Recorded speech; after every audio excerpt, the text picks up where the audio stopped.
A leptospirose bovina é uma das principais responsáveis pela queda de produção, tanto do gado de corte quanto do gado leiteiro. Seus sintomas variam e alguns são assintomáticos. Entretanto, pesquisas e estudos recentes notam cada vez mais a influência da leptospirose na questão reprodutiva, produzindo casos como subfertilidade, morte embrionária precoce e repetição de cio. Se caracteriza como uma doença bacteriana infecto-contagiosa causada por bactérias gram-negativas e aeróbias obrigatórias.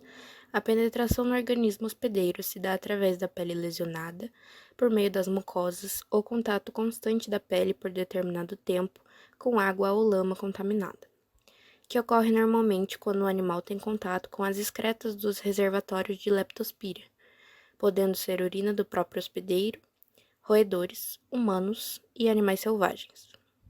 A prevenção é realizada a partir da imunização, inseminação artificial, higiene e tecnificação da criação, combate aos roedores, destino correto do lixo produzido no local, treinamento de manejo para os funcionários e saneamento básico.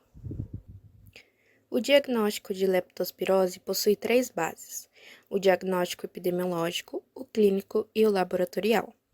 O diagnóstico epidemiológico refere-se a informações como baixa eficiência reprodutiva no rebanho, presença de grandes quantidades de roedores, período do ano em que mais ocorre, verificando se coincide com épocas de chuva, e sinais clínicos sugestivos da doença. Esse conjunto de fatores podem colaborar para um diagnóstico presuntivo de leptospirose. O diagnóstico clínico é dificultado no início, pois na leptospirose bovina os sintomas são comuns a outras enfermidades. Por isso é de extrema importância que o médico veterinário relacione as três bases de diagnóstico.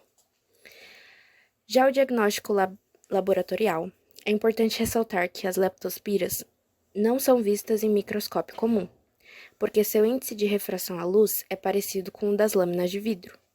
Contudo, podem ser vistos em esfregaços através da prata impregnada em lâminas ou cortes histológicos de tecido, e também um esfregaço na coloração negativa por nigrosina ou em fluorescência.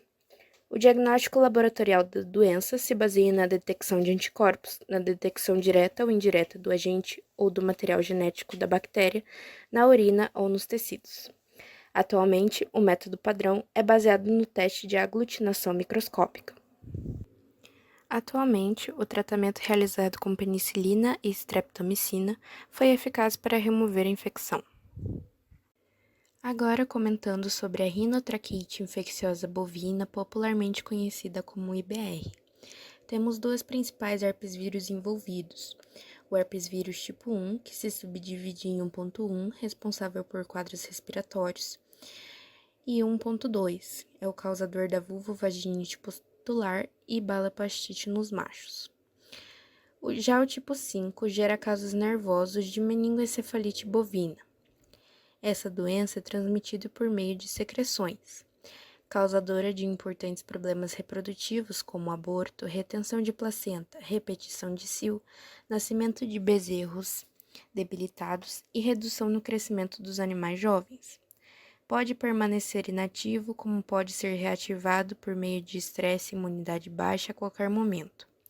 Portanto, tem alta capacidade de latência. Como precaução, devemos manter o animal livre de parasitas, livre de doenças infecciosas, evitar que o sistema imunológico abaixe de qualquer forma, evitar fatores estressantes, mantendo uma boa nutrição e ingestão de água, controlando a temperatura, boas práticas de manejo, vacinação e isolando animais doentes. O diagnóstico pode ser feito com base nos sinais clínicos e epidemiológicos, para um diagnóstico definitivo, sendo necessário testes laboratoriais. O tratamento consiste em manter seus anticorpos no ápice por meio da vacinação anual. Porém, o animal continua com o vírus em sua forma latente, não havendo cura. Vou falar brevemente sobre a doença toxoplasmose. Vale ressaltar que ela é relativamente rara e não é uma causa comum de aborto em equino, comparado a doenças virais e infecções bacterianas. Bom, a toxoplasmose é causada pelo parasita Toxoplasma gondii. A infecção em éguas geralmente ocorre pela ingestão de alimentos, água ou materiais contaminados com oócitos do Toxoplasma gondii, que são liberados nas fezes de gatos infectados. Como realizar a prevenção mais adequada para essa propriedade? Podemos dividir em 4 tópicos. Primeiro, manejo adequado. Evite o acesso de éguas a áreas onde gatos possam defecar. Segundo, higiene. Mantenha áreas de alimentação e águas limpas e remova fezes de gatos de forma regular. 3. Testes de gatos. Se possível, teste gatos para toxoplasmose, para identificar potenciais fontes de infecção.